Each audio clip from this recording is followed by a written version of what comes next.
امروز من دوباره توی جنگل خیلی باصفا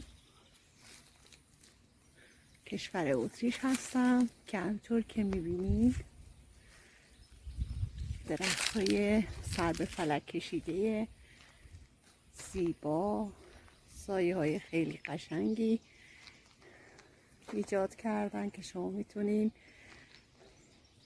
از این محیط و این هوای دلپذیر لذت ببرید. من امروز مهمون دوستام هستن و دوست من توی این جنگل زیبا همطور که می‌بینین تا چشم کار میکنه درخت هست. یک خونه خوشگلی دارن که با هم میریم اونجا. یا هستی که زاک این درخت به اسمش عایشه هست که دوستم میگه من این رو خودش اینجا این درخت رو کاشته و الان که میبینید چقدر بزرگ شده. خونه دوستم وسط این جنگله و چیزی که برای من خیلی جالبه این یه خونه تک اینجا هست، یعنی حدوداً 35 کیلومتر ما از شهر فاصله داریم. ولی چیزی که جالبه تصورشو بکنیم یه نفر اینجا یک خونه داره و این خونه عملاً نه به شهر وصل نه به روستا، ولی ببینین شماره پلاک داره و در واقع نشونی داره. و حالا اینا یه طرف شاید بگیر خب حالا مگه چیه که یه خونه پلاک داشته باشه. داشتن پلاک از این نظر برای من خیلی با ارزشه که این فردی که اینجا این خونه رو داره ولو اینکه یه خونه تابستونی باشه یا یه خونه‌ای باشه که در حد اینکه وقت حالا برای تفریح اینا بیان اینجا زندگی میکنه، اینجا پلاک داره و اگر بسته‌ای، نامه‌ای، چیزی به نام این شخص باشه اداره پست موظف هست که برای رسوندن این نامه به این فرد این مسیر طولانی رو بیاد فقط به خاطر رشته گود واسین زید Wilder Maieren. Wilder Maieren. Wäre was für die Hecke. Ach so, ja, sicher. Ja, aber ich kann das auch nehmen. Ja. Aber ich kaufe Wilder Maieren. میاد اینجا و بسته پستی یا نامه رو میده و این خیلی ارزشمنده. یا این خیلی برای من ارزشمنده. ولی خب حالا جالب بود برای شما بگم. حالا میخوام از خود محیط زیبای این خونه بگم. این درخت سیبه، اما به نظر میاد سیباش خراب شن، یعنی سیب خوبی نده اینجور که من میبینم. من زیاد اهل کشاورزی و علم این موارد رو ندارم، ولی به نظر میاد که سیبای خوبی نده، ولی به هر حال سیب زیاده داده و همطور که ببینیم هم شده به سمت پایین. این خونه جایگاهش رو ببینیم. ما الان یه جورایی تو یکی از بالاترین قسمت این منطقه قرار داریم. خب اینجا که ببینید جنگل حالت درختی و این پایین اون انتها یه رودخونه هست که کنار اون رودخونه این دوست من اومده صندلی قرار داره و اونجا میشه خیلی زیبا نشست و ماهی گرفت. یعنی واقعا یک تکه از بهشت رو اینجا شما میتونید تجربه کنید. Was ist? Schafgarbe? Ja, die sind Schafgarbe. اینجا باز یه دونه درخت سیبه. این هم شافگاوه یا گل بی مادرون که ما خیلی اینجا ازش استفاده کردیم به خاطر مشکلات معده‌ای که من دارم. خیلی کاربردیه. Ich übersetze alles.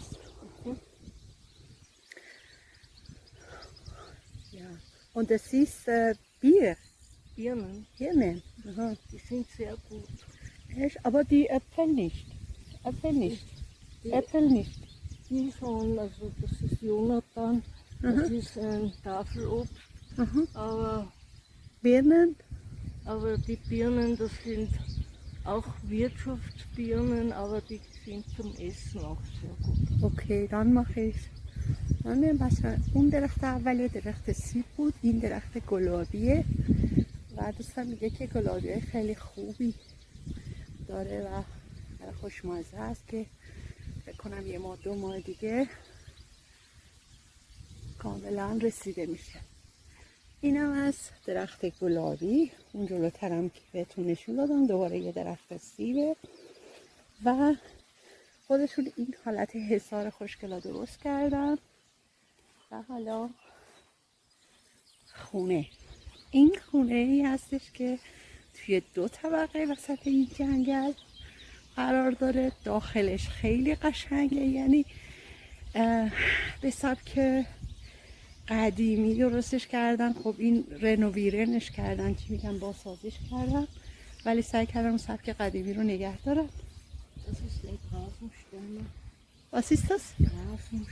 Grafensteiner. Die sind nicht Apfel? Apfel, ja. Aha, aber andere Die Sorte. sind sehr gut. Aha. Nochmal, was heißt das? Giraffe? Grafensteiner. Aha. اینو سیب دوستم میگه گرافنشتاینر و میگه که نوع سیبش خیلی خوبه. Ich habe gar keine Ahnung. Und das sind die Kirschen. Das ist Kirsche. بچه اینم درخت گیلاسه که مومنت اینم درخت گیلاسه و کنار خود خونه هم یه دونه درخت سیب دیگه از اینم درخت گیلاسه. یا اینجا هم یه دونه درخت. Das sind gute Birnen. آها. Williams Christbirnen. اوکی. اینم درخت. Sind aber viel oben. Die werden ganz gelb. اوکی. دوستم میگه اینا خیلی زرد میشن. اینم درخت اسم فارسیش گلابی، ببخشید گلابیه که در میبینید تصویره به دیوار این خونه قشنگ. Wann können wir das essen? Im September. September. Dann komme ich wieder. Ja. از دوستم پرسیدم کی میشه این گلابی ها را مصرف کرد. میگه سپتامبر. سپتامبر یعنی waren auch viel Kirschen, aber alle sind verfault. اوکی. الان برج 7 برج 9 Du hast منظور شد. gemeint, diese da, Ja, ja. Ebereschen. Achso, So das was habe ich auch. zu Hause schon, Ja. aber was ich gesehen habe, das war rot. Das war roter Holler Aha. oder wilder Holler. Okay. Wilder Holler. این درختم wilder Holler است. Das ist essbar oder wie? Sie sind essbar? Sie sind essbar? Kann man das essen? Die Ebereschen, ja, da kann man Marmelade machen. آها. دوستم میگه با اینا میشه مارملاده یا همون مربا درست کرد. اون پایین حالا میرم از اون پایینم فیلم میگیرم. صدای رودخونه رو گوش بدید. اوکی. یه دونه نیمکت دوستم گذاشته که اونجا میشه نشست و ماهی گرفت. این باغچه کوچیکم خودشون درست کردن، یعنی بقیه رو هم خودشون درست کرده بود، کاشته بودن، ولی یه جورایی مثلا چی میگن طولانی وقته، ولی این باغچه فصلیه که درست میکنن که مثلا توی فصل تابستون سبزیجات رو بتونن داشته باشن. Was hast du, Michelle? Was sind sie? Kartoffeln. Kartoffeln? Ja. Alle sind Kartoffeln? Ja, bitte. Okay. Dann kann man Kartoffelgeschäft machen. So viel hast du. از پسرشون پرسیدم اینا چیه، گفت سیب زمینی، ولی خیلی زیاده. بهش گفتم میتونی اینجا بازار سیب زمینی را بندازی. خیلی قشنگه. و جالب اینجا که بچه ها اینو میخواستم بگم، غیر از اینکه یک پلاکی داره، داریم صندلی بذاریم که اینجا بشینیم. خب میدونیم که گفتم خونه هست، میز و صندلی همه چی هست، ولی ما اضافه برای خودمون داخل ماشین آوردیم از این صندلی های تاشو که یکم هر جا خواستیم راحت جا به جاش کنیم. و اینم از نمای بیرون این خونه. حالا بستگی به حوصله‌ام داره که حوصله داشتم از داخلم براتون ویدیو میگیرم، ولی خیلی فضای زیبا و رویایی و بهشتی هست که تصور کنید شما اینجا بشینین، نمیدونم اینجا گریل کنین، کباب درست کنین و چقدر دلپذیر این فضا. و دوست داشتنی ترین چیزش اینه که وسط جنگله و اینجا جز صدای پرنده ها، جز هوای خوب و طبیعت و چیزای طبیعی هیچ چیز دیگه نمیبینی. دوست منم خیلی با استعداده، یعنی خیلی علاقه داره به کشت و کار. و میبینی اینجا حتی که اینقدر فضا هست، داخل گلدون گوجه کاشته، نعنا و ریحون و یه چنین فضایی با روحیاتش خیلی مچه. خیلی جاتون خالیه بچه ها. و بعد میرم از پایینم کنار رودخونه، گفتم براتون ویدیو میگیرم. چیز جالبتری که میخواستم بهتون بگم، دیدیم اونجا یه دونه پلاک بود که براتون گفتم کسی که اینجا آدرس داده باشه، حالا چه زندگی کنه، چه کوتاه زندگی کنه، چه برای فقط تعطیلات اینجا باشه، یه آدرسی داره که پست موظف هست خدمات بهش بده و هیچ هزینه گرونتر از مثلا منی که داخل خود شهرم ازش نمیگیره. خب این نشون میده که شهرونده. حالا کجا میخواد زندگی کنه مشکل فرد نیست که خونش از شهر دوره یا وسط جنگل فقط یه خونه هست. شهرداری اینجا موظف هست به ایشون هم خدمات بده و هیچ محدودیتی نداره که حالا چون دور هست از شهر نباید بسته‌های پستی یا نامه واسش بیاد. اینم که میبینین گوجه و اینم پشت ساختمون هست که دوستم اینجا واسه خودش یه دونه استخر بالی گذاشته که البته اون پایین میشه شنا کرد، ولی خب اینم هستش دیگه. اینم دوباره یه دونه درخت سیبه و به این صورت.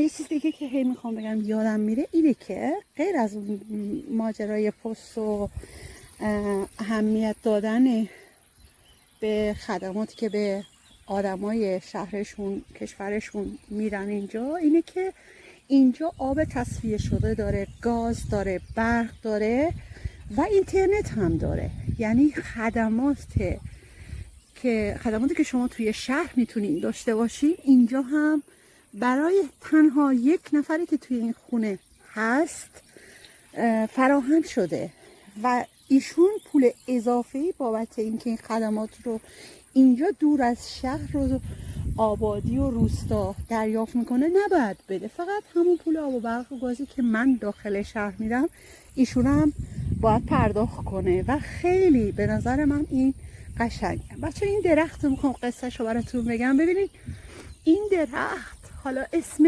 آلمانیشو نمیدونم که چی هست. این درخت حدودا 30 سال پیش دوست من آمریکا بوده و بر من تعریف کرد که این درخت رو بزرگش آمریکا میبینه و از اونجا از یکی از آشناشون میپرسه که چقدر قشنگه این توی اتریش ما نداریم. بعد میگه که میتونی بخری، ولی خب چون هواپیما میخواستن بیان فکر میکردن که خب نگذاره، ولی دوست من ریسک میکنه و با خودش یه نهالی میخره و میاره. و جالب اینه که میگفت به صورت شاید استثنایی داخل هواپیما اون کنترل اجازه میده که این نهال رو با خودش بیاره و بدون اینکه فکرشو بکنن که اینجا این نهال جواب میده میاره اینجا میکاره 30 سال پیش و حالا میبینید چقدر درخت زیبا و باشکوهی هست. درختی است که توی اتریش حداقل 30 سال پیش دوستم میگه نبوده. الان من یه همچین چیزی توی بادن دیدم،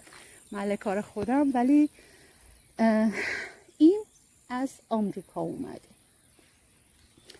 اینم پشت ساختمونه که یکم هم بریم. اون جلوترم زنبور عسل و کندوی عسل هست، خیلی جلوتر، البته حدودا 5-6 کیلومتر بعد اون طرفتر بری که مال یه نفر دیگه است. فقط زنبور عسلش رو اینجا گذاشته چون تو دل طبیعته. و این درخت های خوشگل که میبینین دوباره دور تا دور این ساختمون. و چقدر کیف داره اینجا بشینی و نمیتونم متاسفانه این عطر و بویی که الان اینجا دارم استشمام میکنم رو برای شما به تصویر بکشم. خیلی باحاله و جاتون واقعا خالی. اینم خونه هستش که گفتم توی 2 طبقه ساخته شده. از بیرون یه مقدار به نظر شاید اونقدر قشنگ نباشه، نمیدونم، از نظر من هست، ولی داخلش کاملا شیک و مرتب و بازسازی شده. اینجا هم که خودش درست کرده برای اینکه برای زمستون چوبا رو قرار بده. و همین دیگه. دوست من که اینجا زندگی میکنه دندان پزشکه و همین دیگه. روزی حدوداً 30 کیلومتر از اینجا تا خود شهر رانندگی میکنه تا سر کارش بره و کارش هیچ وقت هوم آفیس نیست، به خاطر اینکه حضوری دیگه، بعد دندون آدما رو درست کنه.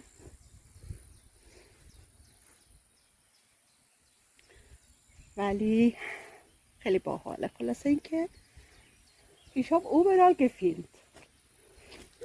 Dein Haus wird bekannt. Genau, ist im Internet gelöscht. وقتتون بخیر، اوقات خوشی براتون آرزو میکنم و امیدوارم هر جایی کره خاکی که هستی دلتون شاد و لبتون پرخنده باشه.